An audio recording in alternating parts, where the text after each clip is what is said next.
presents. And there are a couple of silent films that he put together that I quite enjoy too. Alfred Hitchcock, as far as I remember, correct me if I'm wrong, was born on 1900 and lived all the way to 1981, living to be 80 years of age. And throughout his lifetime, he was able to accomplish so many things in the film industry through storytelling, through his commentary, and through his just suspenseful, cryptic ideas. So, I'm just going to continue rambling about my memories of learning about Alfred Hitchcock, and while I do that, I decided to take out portions of my hair. So, I hope you find this relaxing, and I hope you enjoy this newer background. So, anyway, let's start off with the Alfred Hitchcock shorts, shall we? So, one of the Alfred Hitchcock shorts that I thoroughly enjoyed was called Never Again. I can't remember the actors and actresses who were involved in the show, but the synopsis was, it starts off with this lady who wakes up in a hospital bed. She can't remember the last couple of days she endured in her life.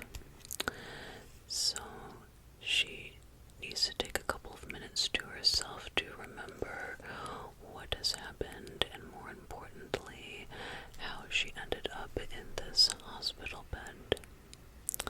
She wasn't sure if she was feeling ill or if she had some kind of accident. But then, all of a sudden, she sees a glass, and immediately it takes her back to a part of her memory featuring a cocktail glass. So, going back in time now, she remembers being back in her apartment, and her friend is stopping by just to see how she is doing. And the main character, her name was Karen, that was the main character's name. She recently took an oath to not drink any alcoholic beverages, such as spirits, wines, champagne, etc. But it's a bit of a struggle for her. But anyway, she is waiting for her boyfriend, Jeff, to arrive and visit her. She's very excited to see him, but she's filled with a lot of uncertainty and anxiety about how he will respond to her, because I guess in her past, he was aware of her past struggles with her choice to stop drinking alcoholic beverages, especially in party scenes or social scenes. That's something I can relate to, not the alcohol part per se, but the slight anxiety in being in large crowds and parties, especially if you don't know anybody. So I'm with Karen there for sure. Anyway, Jeff finally arrives, and Karen shows him a new bottle of wine that she would like him to try. And though he initially refuses, Karen insists that he tries a sip, and it's just to prove that it won't bother her to see her boyfriend having a drink, even though she's choosing not to drink on her own. So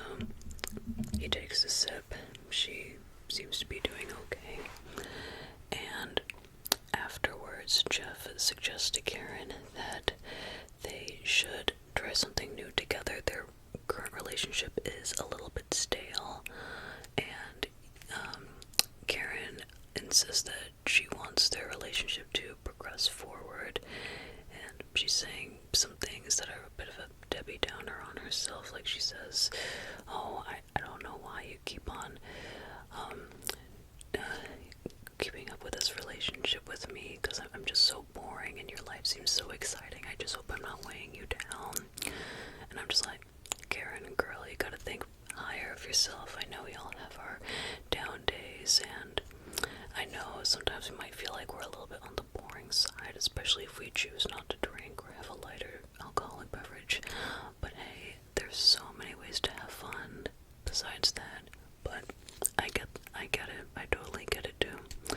So anyway, Karen persuades her boyfriend Jeff to take her to one of his work parties to meet with his colleagues, and just to also prove that she won't be bothered to be around alcoholic beverages or people drinking alcohol.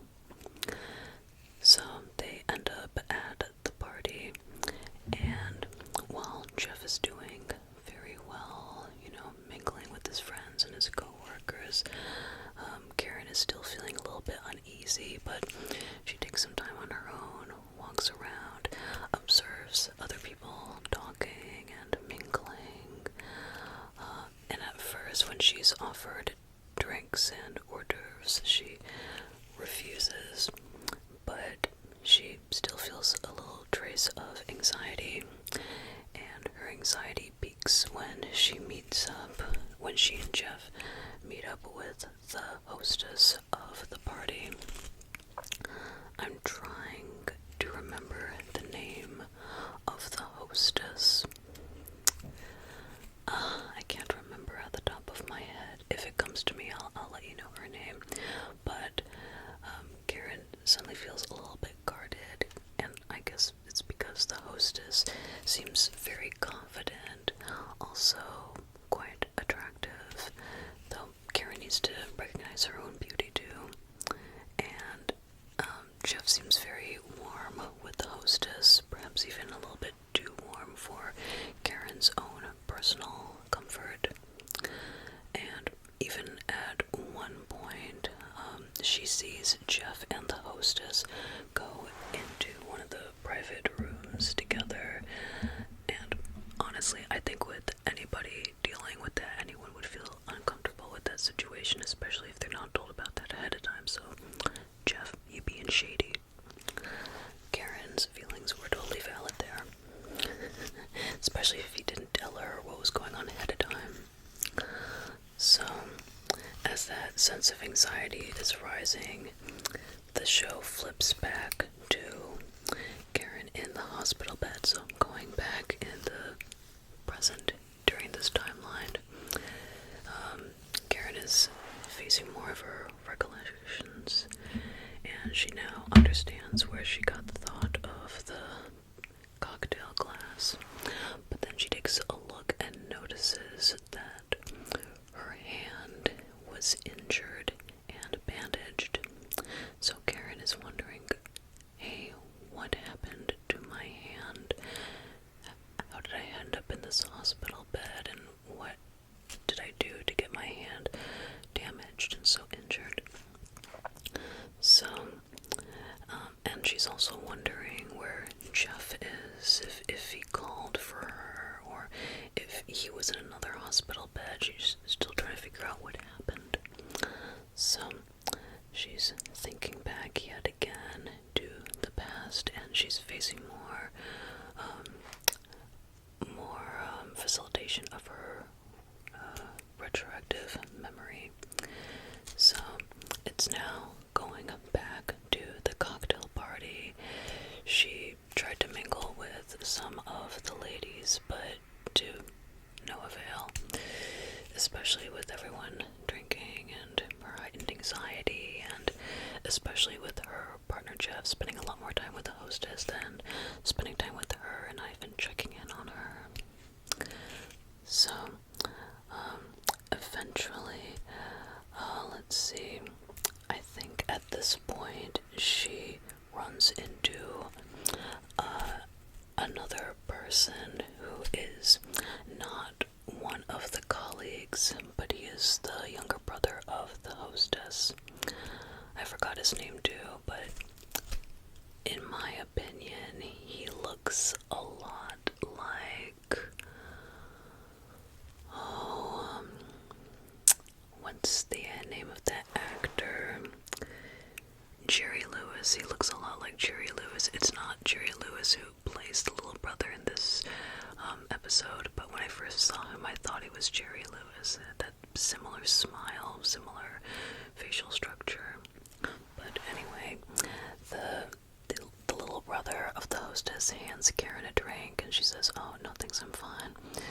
And then the little brother starts to mingle with her, kind of makes Karen feel seen a little bit more, makes her feel slightly comfortable, but not too comfortable, because she's also thinking like, okay, this guy is kind of tipsy. But she was already kind of glad to at least have someone to talk with. And then at one point, she's still feeling really nervous about Jeff and the hostess, and she's got this drink in her hand that the little brother handed to her. So finally she notices Jeff and the hostess coming back up to them, and Jeff is asking Karen, what you got there? Like, almost with a little bit of an attitude, at least in Karen's perspective. And he also says like, oh, what are you doing with this drink? I thought we were going to have an alcohol-free summer. And Karen is telling him, I don't intend to drink it. And, you know, she's feeling a little bit on edge by this time. And actually beyond on edge, because she eventually gets very angry with Jeff, takes one look at the hostess and flings the drink at her and ruins the hostess's dress. And Karen, feeling very ashamed and very alone and isolated, she runs out of the party area. So then we flash forward to the present again, and Karen is thinking to herself how ashamed she felt for throwing that drink at the hostess, but she just couldn't help herself with the rising amounts of anxiety, all the alcoholic beverages around her, even though she took a strong choice not to drink. And especially because of her boyfriend spending so much time with the hostess and not taking any time to comfort her or check in with her. So then we move on to the next scene, and Karen is back in her apartment and she hears a knock on the door. She realizes that Jeff came back to finally check on her. About time, right?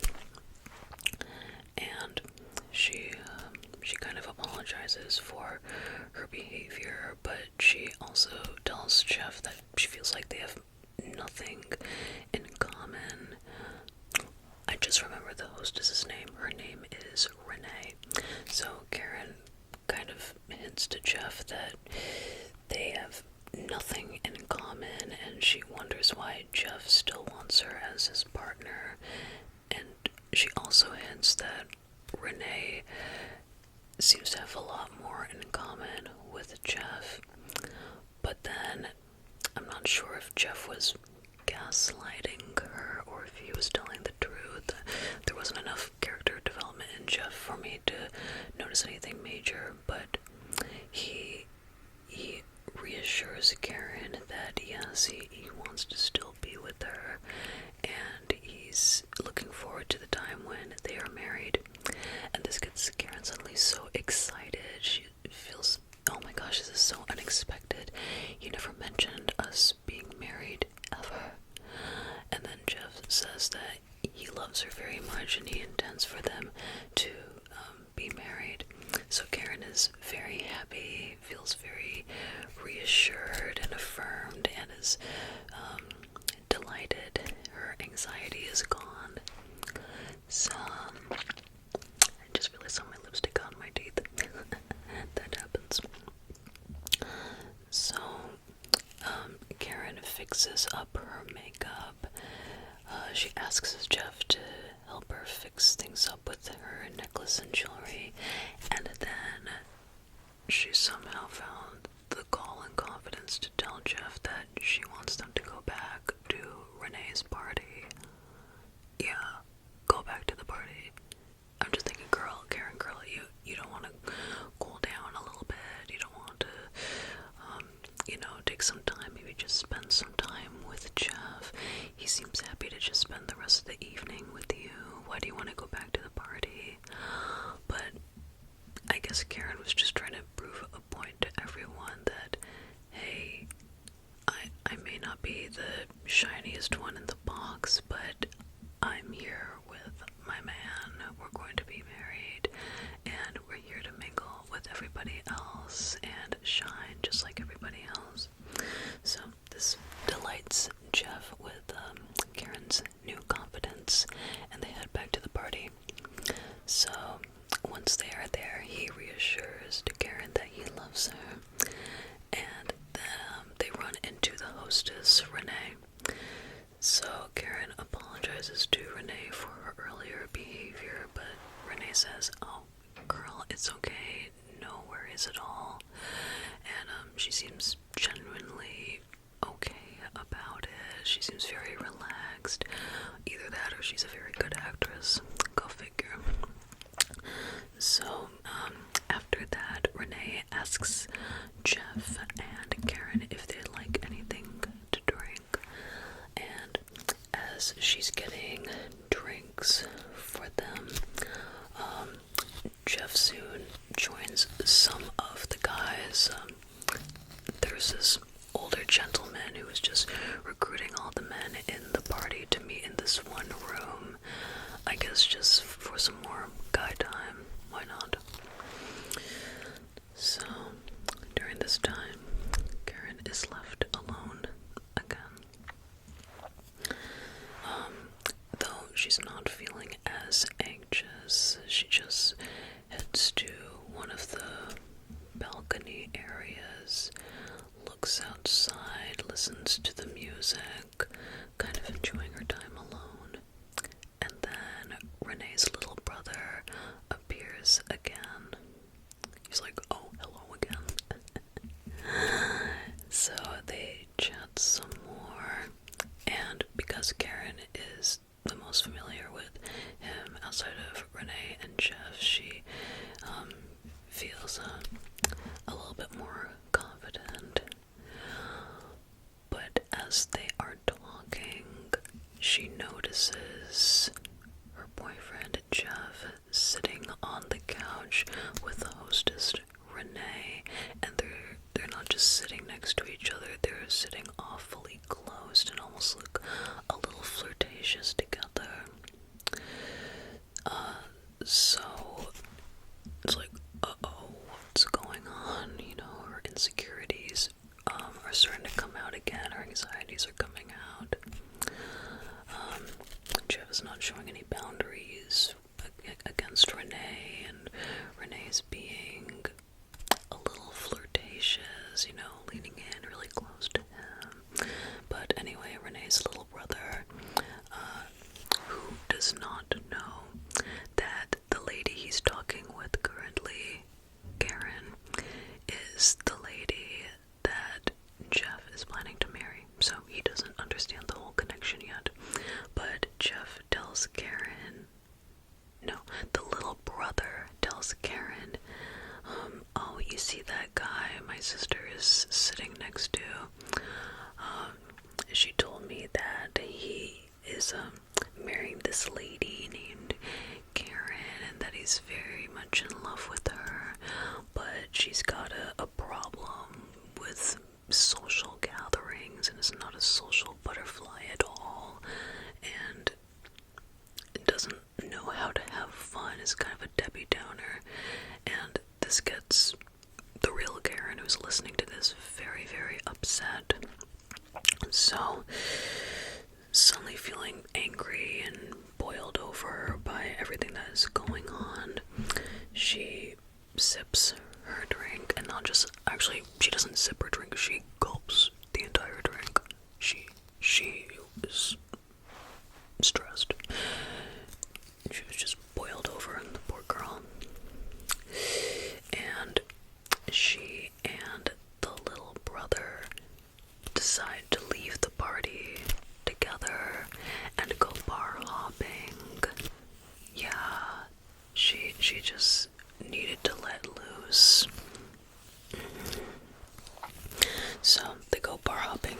I guess at least a couple of hours going past midnight, maybe even 2 in the morning, who knows.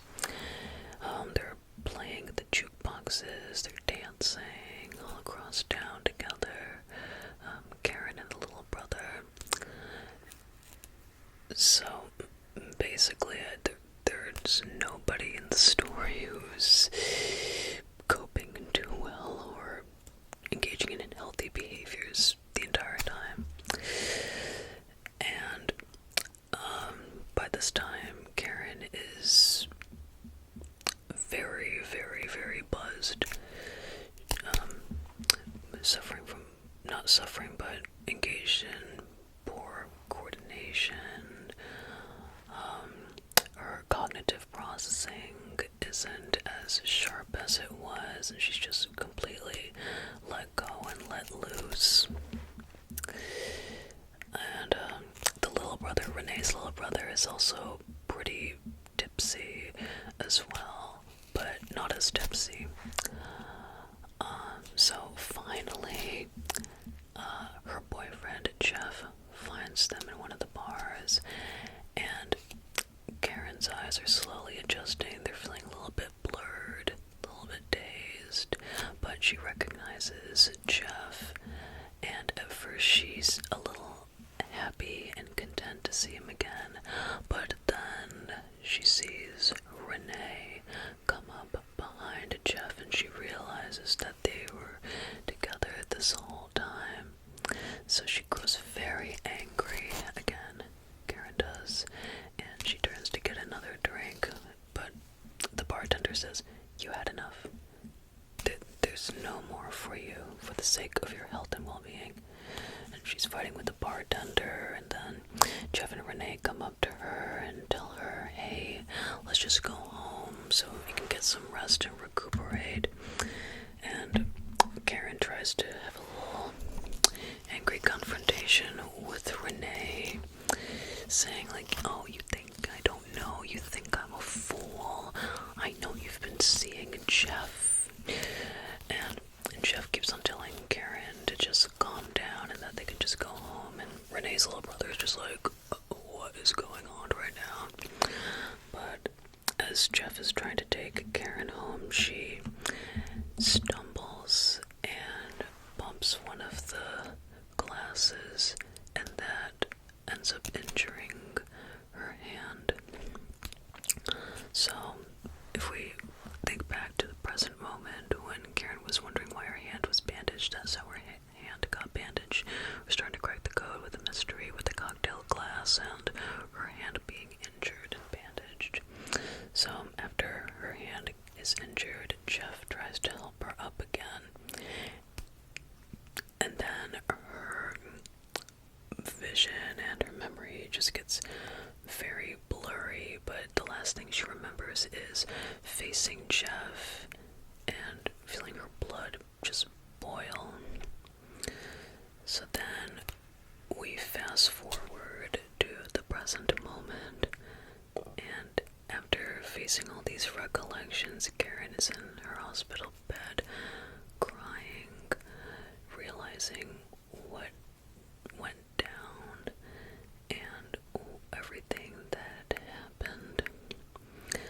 When finally a nurse stops by to see her, so Karen lifts her head up and tells the nurse that she misses Jeff, she wants to see him, and she asks the nurse which hospital this is. The nurse says they're in the city jail. They're not even in a formal hospital, they're in jail. Well, Karen's in jail. The nurse works for the jail. And Karen is horrified. She's like, "What? How did I end up in jail? What happened?" And then the nurse tells her that she killed a man last night. This is just unspeakable to Karen. And because she can't find the words to ask, the nurse just says, "Jeff's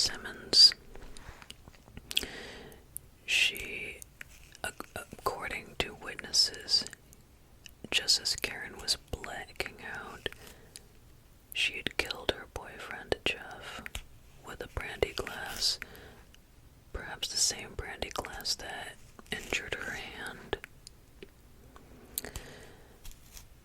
And then that's the end of the story, the end of that episode. That one really got to me for several reasons. One, the ties with it to neuroscience and psychology.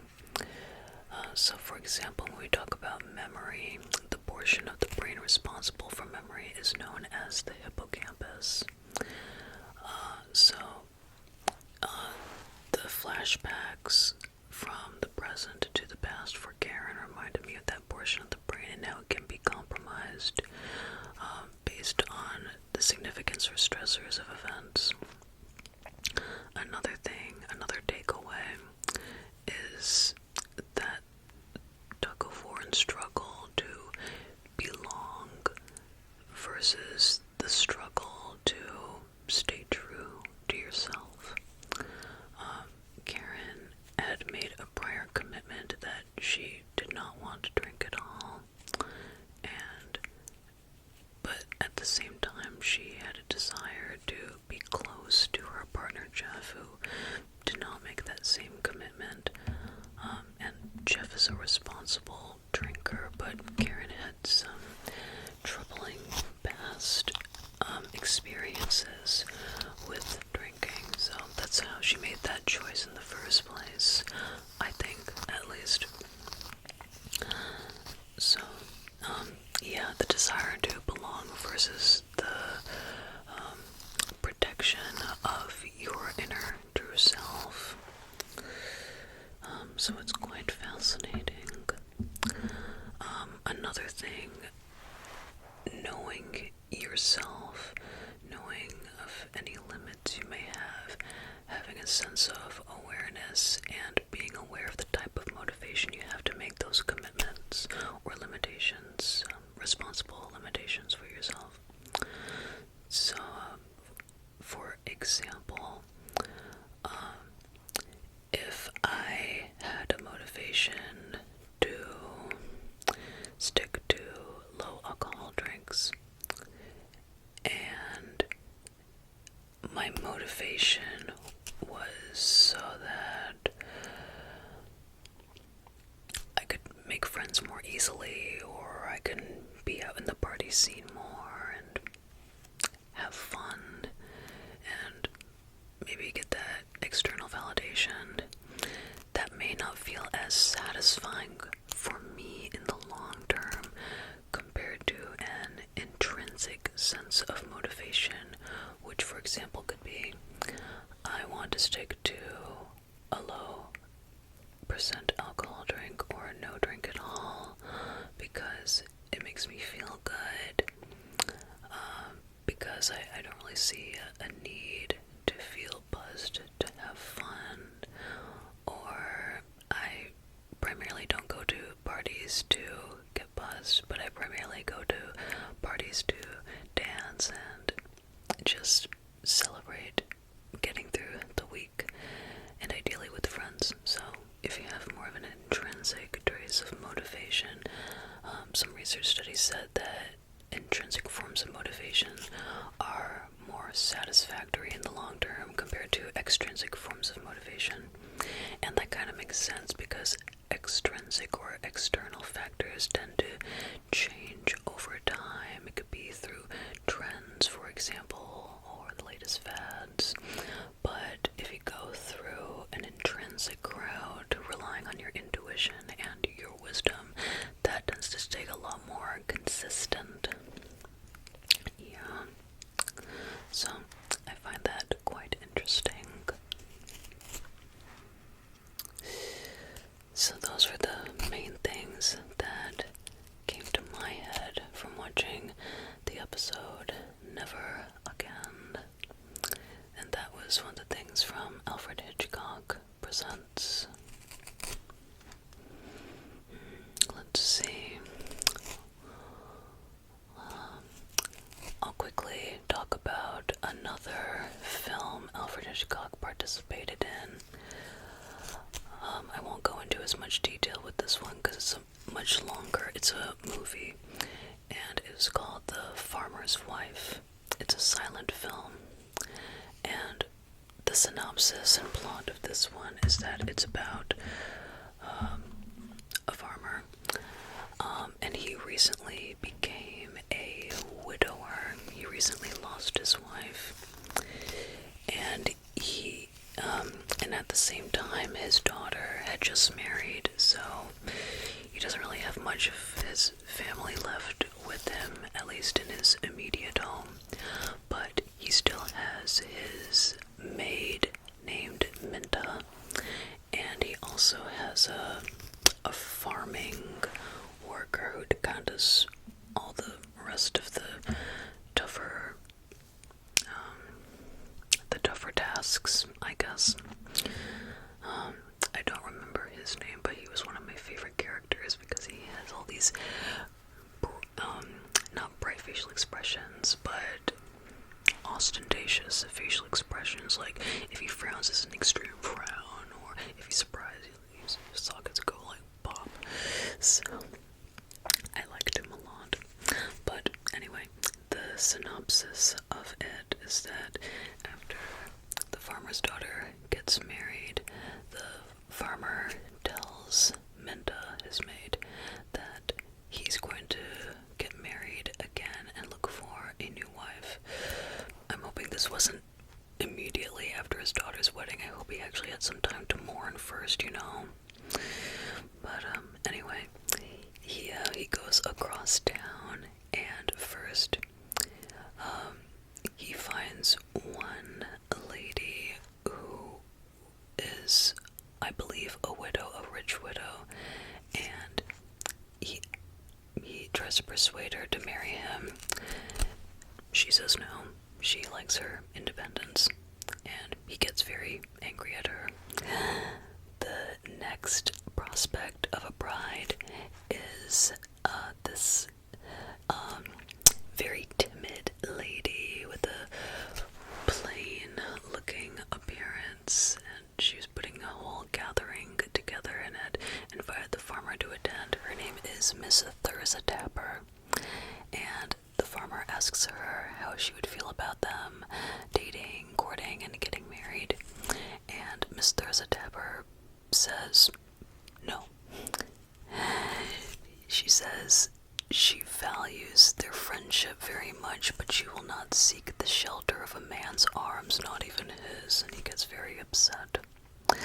So then the farmer ends up going to another event, kind of like a tea party event, and meets this third woman who has a bit of a giggle. She's always smiling and laughing and has these fancy hats. And he asks her how she feels about them courting and potentially getting married. And she doesn't even say no, she just laughs at him. Rude, right? So, of course, he's very upset. He goes back home, mopes around to Minta and his other farm worker. And, I think Minta was jotting down some names that he could go to as possible marriage prospects. So he goes to the first lady on the list, who works as a bartender. I think she's like the owner of a saloon or a tavern, and he kind of flirts with her a little bit, and from my recollection, he hints at them courting,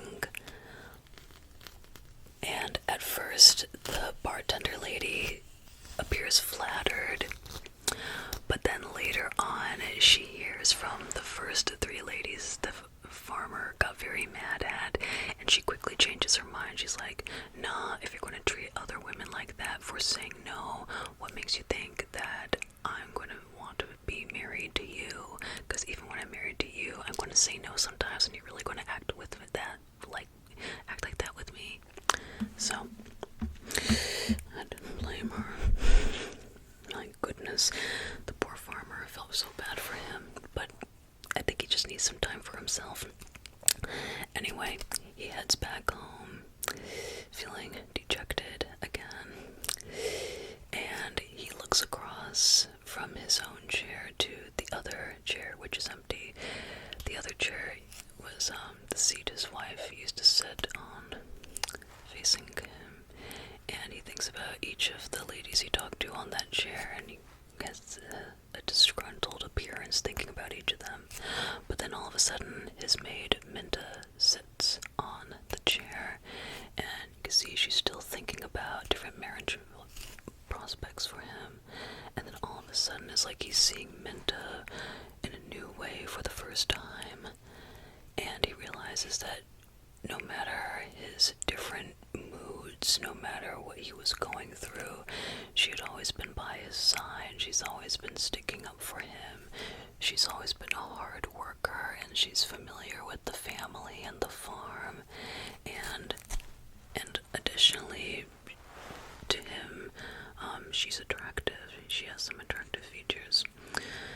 So then, still feeling cracked and broken-hearted, he kind of hints to her how she would feel about them possibly trying to court or getting to know each other.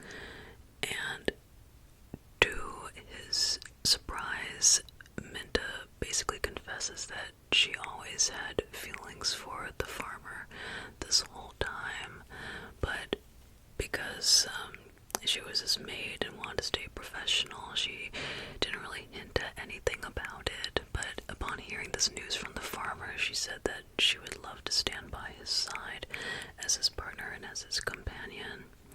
So the farmer is delighted. They share a tender hug and moment together, and not long after, the farmer hosts a party, gets some new clothing for his new bride. She looks very beautiful, and the guests at the farmer's party include all the ladies he previously asked to court him, so he's kind of showing off to, oh well.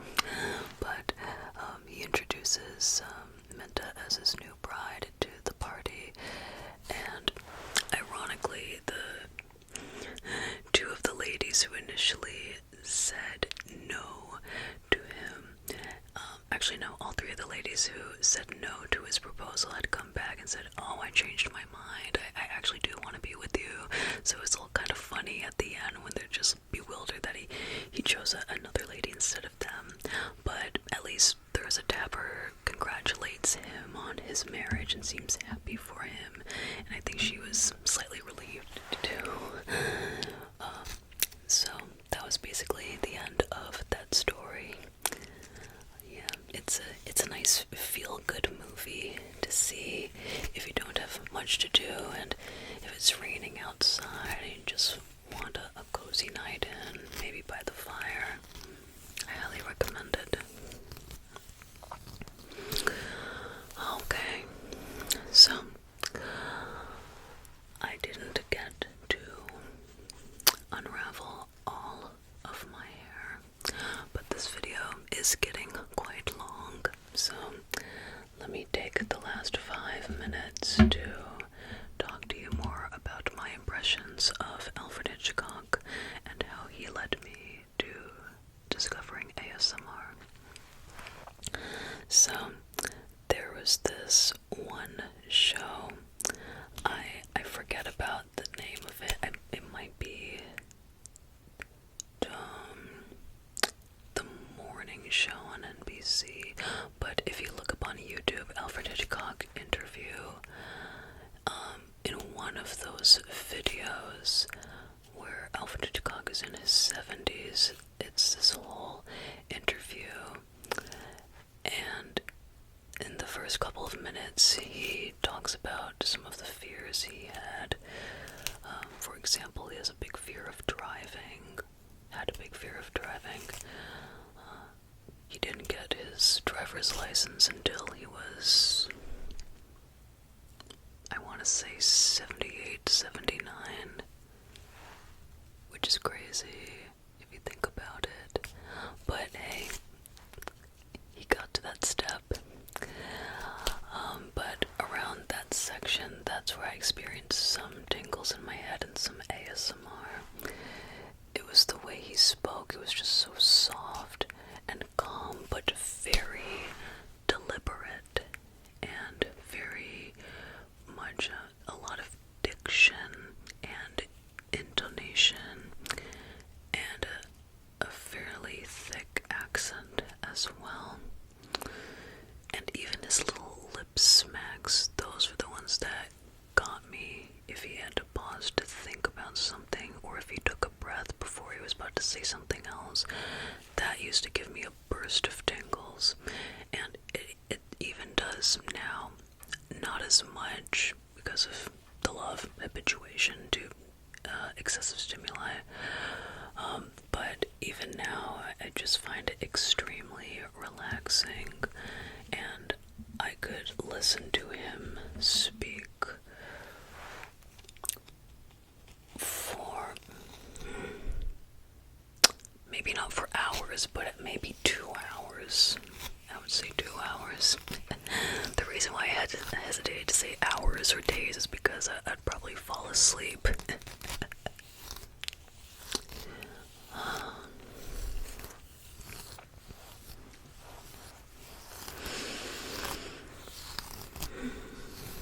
I love how long my hair is getting.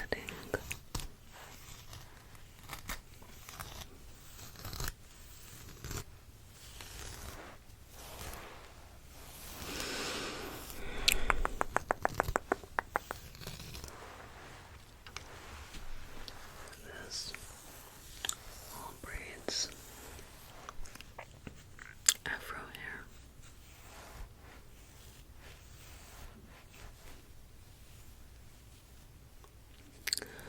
I think I made it about almost halfway. I think once I get this braid out, that should make halfway. But yeah, and in that one interview, he tells such fascinating stories. He talks about some of the fears he had. He talks about the inspiration behind some of his films.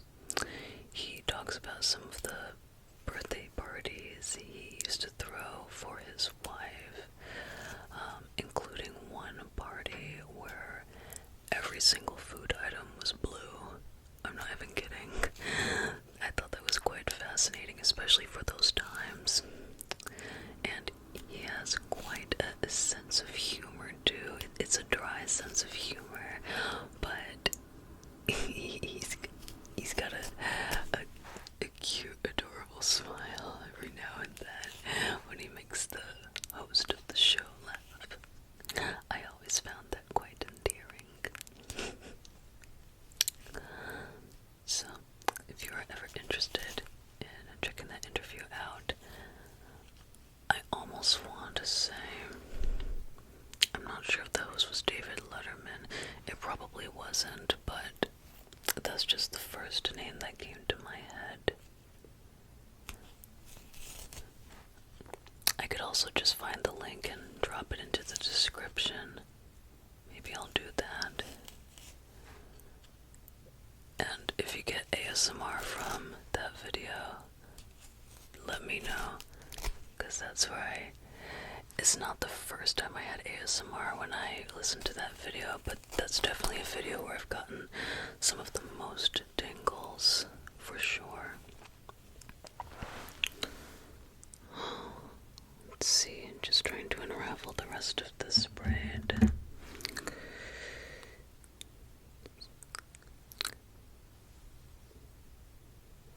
But yeah, if any of you have some other fun facts you remember or know about Alfred Hitchcock, please feel free to post them in the comments below. I'm always eager to learn more. I'm also interested in learning more about Rod Serling, who is the first narrator of the Twilight Zone, the earlier version. There's actually a Rod Serling museum